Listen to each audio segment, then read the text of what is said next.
Vamos a darle la bienvenida ahora al doctor Miguel Ángel Barrios, quien es doctor en ciencia política y doctor en ciencias de la educación. Miguel Ángel, Julián de Sousa lo saluda. ¿Cómo le va? ¿Qué tal? ¿Cómo le va, Julián? Como siempre, buen día a todo tu equipo, a tu programa y a toda la audiencia. Y agradecido por estar siempre en contacto conmigo y que intercambiando ideas con la única finalidad de la grandeza de la patria. Bien, gracias a usted, Miguel Ángel, en realidad, por atendernos. Bueno, yo No, no. decía al inicio del programa que se cumplían 75 años de aquel discurso del 6 de julio de 1947 de Juan Domingo Perón a los pueblos y gobiernos del mundo. Eh, es apenas 2 años después de finalizada la Segunda Guerra Mundial y un año después nada más de la rendición de Japón. Y uno puede ver en ese discurso de Perón, que se transmitió a través de 1000 emisoras radiales, eh, un llamado urgente a la paz y a la solidaridad para reconstruir Europa, pero también para evitar que un escenario similar vuelva a ocurrir. Había como cierta preocupación en Perón, ¿no es así? Sí, primero que es importante aclarar en época de, diríamos, de oscuridad doctrinaria, Ujú. el olvido y realmente los felicito de este mensaje de Perón a los pueblos del mundo del 6 de julio de 1947, que porque se suele confundir con los 50 años que se cumplió este año Del del ambiental, mensaje ambiental de claro. Perón a los pueblos y gobierno, a los pueblos y gobierno del mundo, Ujú, que es sobre la cuestión ambiental, de la agenda estratégica, de la cuestión ambiental de una vigencia también enorme. ujú. Eh, Perón tenía en claro, en mi opinión, y en esto hay que tener, me parece a mí, en claro que no es lo mismo tercera, haciendo un análisis, ¿no? Sí. Él plantea, primero podemos plantear el discurso. Él allí, en ese mensaje de alta resonancia mundial que transmitía por más de 1000 emisoras, plantea aspectos, diríamos, de una vigencia inusitada. Por eso yo siempre digo, Perón es un contemporáneo porque es un hombre de todas las épocas Claro. y lo podemos interpelar permanentemente. Ujú. Y en esta interpelación que lo hacemos a Perón en función de ese discurso, pero trasladando proyectando a la realidad actual, en el marco de lo que se estamos viviendo, que es una tercera guerra mundial, él allí habla de la oscuridad que se va apoderando de la humanidad y la necesidad de que todos los pueblos se sumen a una nueva conciencia de justicia, solidaridad y respeto que pasan por dos ejes, la paz internacional y la paz interna. Ujú. Y la bandera de esta cruzada en la cual la Argentina se ponía como abanderada era y es la solidaridad. Es Ujú. decir, pone a la Argentina al servicio de la humanidad en el plano filosófico, y esto se concatena con la tercera posición, que él lo plantea ya en el 46. Es decir, la tercera posición no es el tercer mundo, como No. suelen confundirse.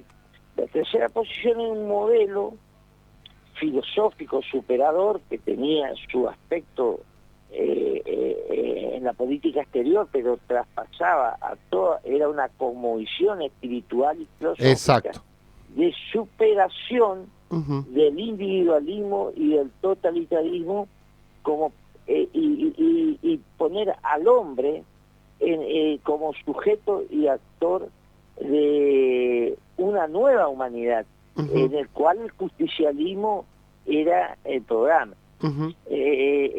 Inclusive en ese discurso del 47 aparece el Perón filósofo, pero también el Perón de una dimensión estadista, de un realismo absoluto. Realismo entendido en términos de crear densidad de poder. No realismo como se habla ahora de que hay que ser realista y pragmático, entendiendo al pragmatismo de Perón como sentarse a hacer prensa en mesas chicas. No, Perón era un hombre que ejercía el realismo a partir de crear densidad de poder para la grandeza de la Argentina y del mundo. Entonces, él allí, las líneas operativas que plantea, porque esto es lo interesante, la primera parte filosófica y la segunda operativa es el respeto integral de la soberanía de las naciones. Sin hablar de Naciones Unidas ni de nada, sino como un principio integral permanente. Segundo, la conjunción de esfuerzos de todos los pueblos, más allá de los gobiernos, para la organización de la paz. Y esto significaba que la tercera posición no era una, diríamos, una cosmovisión neutra, como muchas veces se pretende que era la neutralidad, sino que era tomar posición para alejarse de los extremismos, tanto individualistas como totalitarios. Sí, él hablaba de los dos totalitarismos, ¿no? Uno por derecha y otro por izquierda. El totalitarismo burocrático estalinista y el totalitarismo de mercado, de un capitalismo financiero mundial. Que esto es importante aclarar, porque en ese aspecto Perón no era anticapitalista, Perón era partidario de un capitalismo ético. Claro. Un capitalismo nacional, que en el cual los empresarios tengan la suficiente capacidad de innovar, crear y desarrollar un mercado a escala a partir del capital nacional en conjunto con los trabajadores. Y no un capitalismo financiero que termine matando al servicio del dinero a la humanidad. O sea, el neoliberalismo actual. Miguel Ángel. Termina la idea. Eso trae como la búsqueda del resultado, era crear una conciencia en el fondo. El objetivo, ¿cuál fue? Que la posibilidad de una tercera guerra mundial, que Perón siempre la vio, Perón siempre entendió que por su formación militar también y estratega, que la tercera guerra mundial no era algo que no podía ocurrir. Entonces ir generando conciencia mundial en que el hombre, en que la humanidad está por sobre los sistemas. Miguel Ángel, yo le iba a hacer una pregunta en la línea de lo que está usted planteando.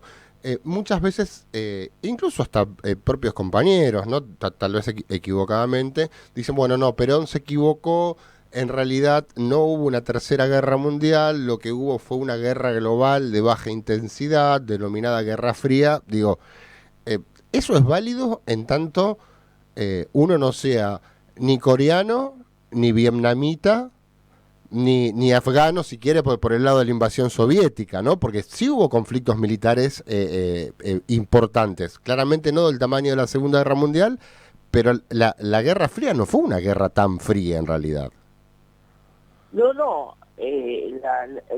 la guerra fueron guerras de baja y alta intensidad, diríamos, en que no hubo un enfrentamiento directo con las dos potencias hegemónicas, pero sí guerra indirecta. El caso paradigmático del caso de Argelia, el caso de Vietnam, el caso de Afganistán, y yo creo que la última guerra, en el fondo,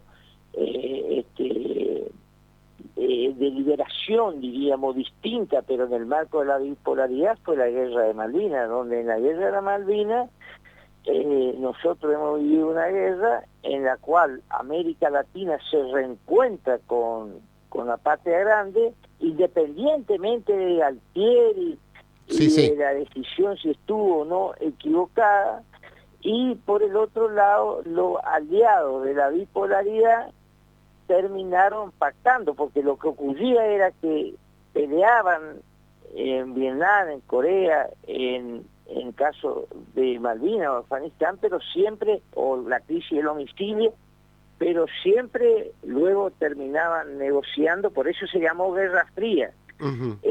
Había un teléfono rojo que después, pero sí, hubo pueblos que la sufrieron a la guerra, y ni que hablar los pueblos latinoamericanos que viven y el Caribe, porque el Caribe no es un mar neutral, es un mar norteamericano. Ahí hubo cañonazos permanentemente durante toda la Guerra Fría. Sí, una unidad, Nicaragua y Cuba, por ejemplo, ¿no? Nicaragua y Cuba. Por eso yo siempre digo, a conocer Venezuela bien, que la frontera real de América del Sur con Estados Unidos no es Cuba. Cuba es una isla muy pequeña de 11 millones de habitantes, es el macizo sudamericano que es Venezuela. Entonces uno ve de Venezuela la base militar Reina Beatriz, que está enfrente, ahí uno ve del estado de Falcón las bases iluminadas, apuntando, ¿no?, con todo, la militarización de la doctrina Monroe, que está en la isla de Aruba y Bonaire, en las famosas playas de Aruba, administradas formalmente por Holanda, Curazao. En realidad son las bases más importantes de Estados Unidos, apuntando tiene más de 80 bases en América Latina, pero apuntando a América del Sur. Miguel Ángel, para finalizar, ¿cuánto de ese discurso de Perón de 1947, transmitido a todo el mundo, como mencionábamos antes, puede iluminar de alguna manera la situación que estamos viviendo hoy en el marco del conflicto entre Ucrania y Rusia? Bueno, yo pienso que el gobierno de acá, a mí no me gusta ser, y ustedes me conocen, eludir el compromiso político, porque no soy un académico de café, soy de lo que hablan en la Avenida Corrientes o en los bares de las provincias opinando, un opinólogo. Soy un militante con el riesgo a equivocarme, por supuesto. Pero pienso que este gobierno, el gobierno argentino, es un gobierno muy contradictorio, porque es un gobierno que no ha logrado fortaleza interior, un gobierno para tener densidad en la política internacional tiene que tener unidad nacional. Esto es el ABC. Pero así y todo, este gobierno ha tenido una política internacional que lo diferencia del laboratorio del macrismo, que era un laboratorio norteamericano, democrático. Entonces, en ese sentido, el gobierno, más las propuestas del Papa, agreguemos a Perón con las propuestas del Papa, son la hoja de ruta para la paz mundial. Yo pienso que en términos de realismo práctico, a mí me han consultado gente del gobierno en forma informal, siempre. Pienso que hay que tratar de lograr tres cosas. Una, en esta hoja de ruta, que inspirada en esta carta de Perón y en los mensajes de Francisco. Pienso que hay que llamar al diálogo directo entre Estados Unidos y Rusia. Sí. Porque en realidad Ucrania es una víctima geográfica de la situación. Claramente. Claramente. El primer punto es el diálogo directo, porque entonces uno desmistifica, no es la crisis Rusia-Ucrania, no, es Rusia-Estados Unidos. Ujú. Para hablar de los cordones de seguridad en los albores del siglo XXI. Segundo, y para declarar cuál va a ser el estatus que tiene que ser de neutralidad de Ucrania. El segundo punto, tiene que haber, ese diálogo tiene que tener observadores y hay que proponer formas creativas, y como dice Francisco, y con valentía, que los observadores por parte de Estados Unidos sean Alemania y Francia, y por parte de Rusia, China y la India. Y tienen que presidir esos diálogos el